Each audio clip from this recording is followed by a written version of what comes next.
Hello guys, welcome to my channel SN Study Master. If you don't subscribe my channel till now, go and subscribe it. Otherwise you miss the upcoming video. In this video, we will discuss about nature and significance of management. As you all know, it's class 12 business first topic in the book part 1. इसमें हम introduction में ये discuss करेंगे कि management जो है एक organisation का बहुत इंपॉर्टेंट प्रोसीजर है या पार्ट है। कोई भी ऑर्गेनाइजेशन हो वो ऐसे ही सक्सेसफुल नहीं हो जाती है या अपने गोल्स अचीव नहीं कर लेती है। उसके लिए एक ऑर्गेनाइजेशन जो होता है डेलिब्रेट प्रोसेस फॉलो करती है जिसको हम मैनेजमेंट कहते हैं। तो फर्स्ट पॉइंट में हम यही डिस्कस करेंगे कि successful organisation do not achieve their goals by chance but following a deliberate process called management. इसमें फिर हमने सेकंड पॉइंट में ये बताया गया है कि कोई भी ऑर्गेनाइजेशन हो और उसके कोई भी गोल हो उसमें एक ही चीज कॉमन होगी, मैनेजमेंट या मैनेजर्स। जैसे कि ऑर्गेनाइजेशन चाहे वो स्कूल हो, प्रोडक्शन की हो, मैन्युफैक्चरिंग की हो, सर्विसेज की हो या ट्रांसपोर्टेशन की हो, कोई भी ऑर्गेनाइजेशन हो, सबके अंदर एक ही चीज कॉमन आएगी जो कि मैनेजमेंट या मैनेजर्स है। नेक्स्ट पॉइंट में हम ये बात करते हैं कि मैनेजमेंट चाहे छोटी हो चाहे बड़ी हो, चाहे प्रॉफिटेबल हो या नॉन प्रॉफिटेबल हो, सर्विसिंग में हो या मैन्युफैक्चरिंग में हो, मैनेजमेंट जो है वो सबका एक एसेंशियल पार्ट है। तो इस इंट्रोडक्शन में हमने ये 3 पॉइंट डिस्कस करे हैं।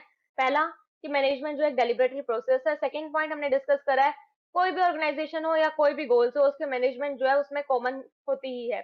थर्ड पॉइंट में हमने डिस्कस करा है कि एक एसेंशियल पार्ट है किसी भी ऑर्गेनाइजेशन का, चाहे ऑर्गेनाइजेशन छोटी हो, बड़ी हो, बिग हो, स्मॉल हो, प्रॉफिटेबल हो, नॉन प्रॉफिटेबल हो, कुछ भी हो, कोई भी हो, मैनेजमेंट जो है एक इंपॉर्टेंट प्रोसीजर है उस ऑर्गेनाइजेशन का।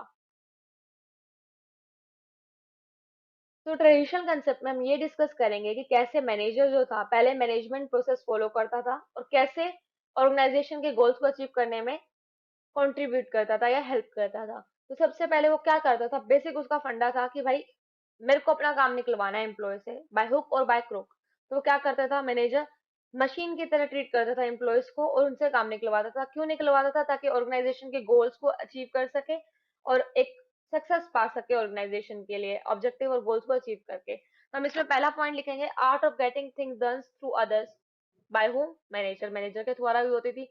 या फिर मैनेजर एक वो बंदा था जो डायरेक्ट करता था किसको, एफर्ट्स को, किसके, लोगों के एफर्ट्स को, एम्प्लॉयज के एफर्ट्स को अपना काम निकलवाने के लिए, ऑर्गेनाइजेशन के ऑब्जेक्टिव या गोल्स को अचीव करने के लिए। तो इसमें हमने ये पढ़ा, ये ट्रेडिशनल मेथड था। अब इसके बहुत सारे ड्रॉबैक्स ऑफ ट्रेडिशनल मेथड, तो इसमें हम डिस्कस करेंगे कि क्या क्या ड्रॉबैक्स आए हैं ट्रेडिशनल मेथड के। सबसे पहला ड्रॉबैक था कि जो मैनेजर था उसको कोई फंक्शन या प्लेटफॉर्म या कुछ भी ऐसा टूल्स वगैरह प्रोवाइड नहीं करे गए थे जिसके थ्रू वो एम्प्लॉयज को जो है हैंडल कर सके या गाइड कर सके या उनसे काम निकलवा सके। सेकेंड था, need of the workers are ignored.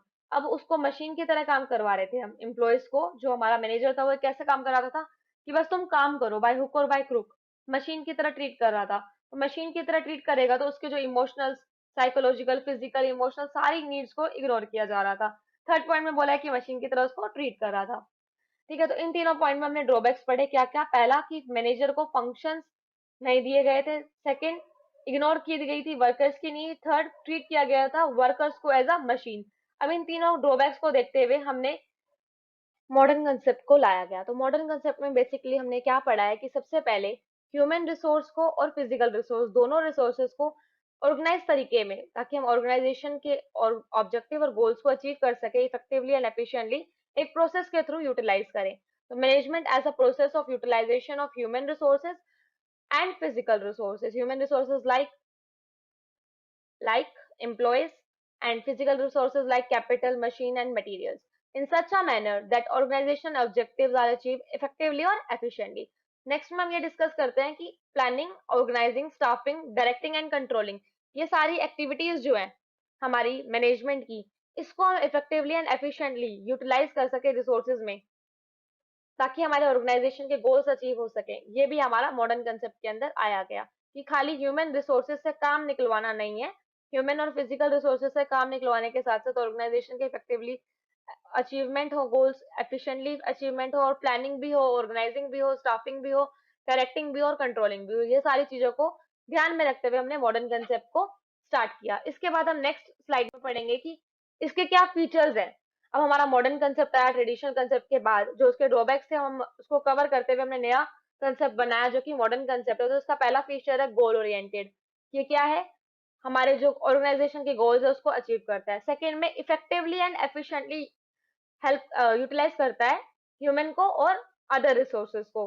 तो पहला गोल को अचीव कर रहा है, दूसरा इफेक्टिवली और एफिशिएंटली यूज कर रहा है हमारे रिसोर्सेज को, तीसरा जो हमारे मैनेजमेंट के 5 फंक्शन थे, planning, organising, staffing, directing and controlling, उन सबको अच्छे से परफॉर्म कर रहा है। चौथा ग्रुप एक्टिविटी, जो हमारे इंटीग्रल पार्ट है, ग्रुप एक्टिविटी को इफेक्टिवली एंड एफिशिएंटली जो है वो परफॉर्म कर रहा है। तो हमने यहाँ पर पढ़ा 4 पॉइंट जो हमारे फीचर्स थे। तो अभी तक हमने ट्रेडिशनल और मॉडर्न में कंसेप्ट में डिफरेंस पढ़ा कि क्या क्या होते हैं।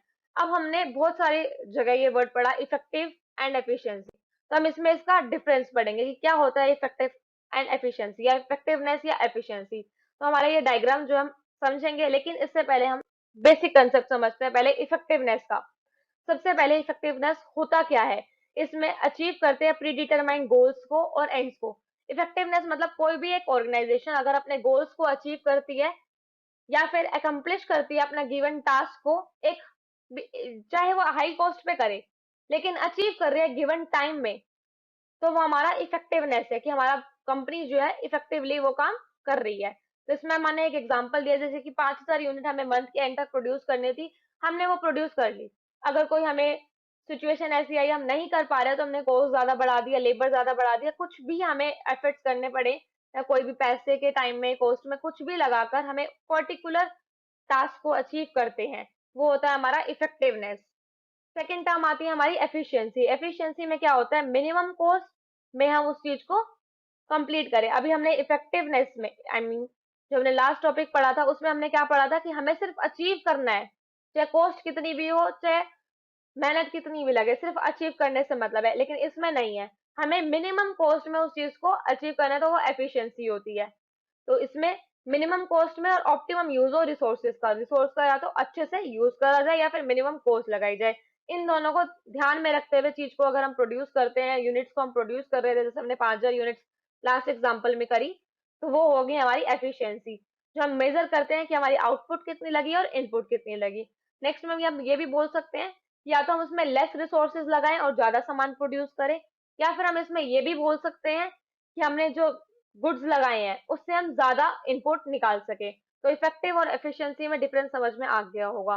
बेसिकली हम इसका रिलेशनशिप पढ़ेंगे कि दोनों टर्म इफेक्टिव और एफिशिएंसी दोनों इंटर रिलेटेड है एक दूसरे से। बिना इन दोनों के टर्म्स के हम एक ऑर्गेनाइजेशन की मैनेजमेंट जो होती है वो हमारे रिसोर्सेज को, या फिर हम बोल सकते हैं कि ऑर्गेनाइजेशन की गोल्स और ऑब्जेक्टिव को इजीली अचीव नहीं कर सकते। तो both are interrelated. Second point, for management, it is important to be both effective and efficient to achieve its goals and at minimum resources. Goals को achieve करें और साथ साथ उसको minimum resources में achieve करें। तो दोनों effective and efficiency दोनों ही important है। हम इसको ऐसा बोल सकते हैं कि एक कॉइन के दो साइड हैं, इफेक्टिव एंड एफिशिएंट। तो इसके बीच में ये रिलेशनशिप है। बेसिकली ये बहुत इंपॉर्टेंट टॉपिक है 12th क्लास के लिए। और इसमें क्या डिफरेंस है ये कई बार पूछ लिया जाता है 4 नंबर के क्वेश्चंस में, तो अब इसके डिफरेंस को एक बार देख लेते हैं। सबसे पहला मीनिंग में क्या डिफरेंस है, इफेक्टिवनेस क्या कहता है कि बस गोल्स अचीव होने चाहिए, एंड रिजल्ट आना चाहिए। लेकिन एफिशिएंसी क्या कहती है कि मिनिमम कॉस्ट में होना चाहिए, या फिर यूटिलाइजेशन जो हो एफिशिएंट या प्रॉपर होना चाहिए। मेन फोकस किसका होता है इफेक्टिवनेस में, कि बस एंड रिजल्ट आ जाए। लेकिन वहीं एफिशिएंसी का मेन फोकस क्या होता है कि मिनिमम कॉस्ट हो या फिर मैक्सिमम आउटपुट हो या मिनिमम रिसोर्सेज लगे। तो हमने दो डिफरेंस में पढ़े, meaning and nature. Third point में हमने पढ़ा कि नेचर क्या है हमारा। मीनिंग एंड फोकस हमने पढ़ लिया, अब हम थर्ड में पढ़ेंगे कि नेचर क्या है हमारा। नेचर में हम पढ़ेंगे कि जो हमारा इफेक्टिवनेस है वो क्या है, मल्टी डायमेंशन कंसेप्ट है। कि हमने जो इफेक्टिवनेस में सिर्फ हम ये नहीं देखते कि हमारा प्रोडक्ट अचीव हो रहा है, उसमें कॉस्ट के अलावा हम क्या क्या चीजें देखेंगे कि एम्प्लॉय सेटिस्फाई है या नहीं है, कस्टमर सेटिस्फाई है या नहीं है, इन्वेस्टर सेटिस्फाई है या नहीं है, स्टेक होल्डर सेटिस्फाई है या नहीं है हमारे बिजनेस से। तो एक मल्टी डायमेंशन प्रोसेस है क्या, इफेक्टिवनेस। बट एफिशिएंसी में क्या है, एक यूनि डायमेंशन प्रोसेस है। इसमें क्या देखते हैं इसके नेचर में कि हमारा जो रिसोर्सेज है उससे मतलब है हमें कि चाहे वो हमारे मटेरियल हो या कुछ भी हो, वो कम से कम लगे और ज्यादा से ज्यादा हम प्रोड्यूस कर सके। तो इस वीडियो में हमने क्या क्या डिस्कस किया, मीनिंग, कंसेप्ट इंट्रोडक्शन और कंसेप्ट, कंसेप्ट में ट्रेडिशनल और मॉडर्न कंसेप्ट, जिसमें हमने एफिशिएंसी और इफेक्टिवनेस का डिफरेंस समझा है। तो नेक्स्ट वीडियो में हम आगे देखेंगे कि हमारे इसके जो नेक्स्ट टॉपिक है कैरेक्टरिस्टिक है, नेचर है। तो अगर आपको नेक्स्ट वीडियो के लिए मिस ना हो तो आप इस चैनल को सब्सक्राइब कर लीजिए। And thank you for visiting study master.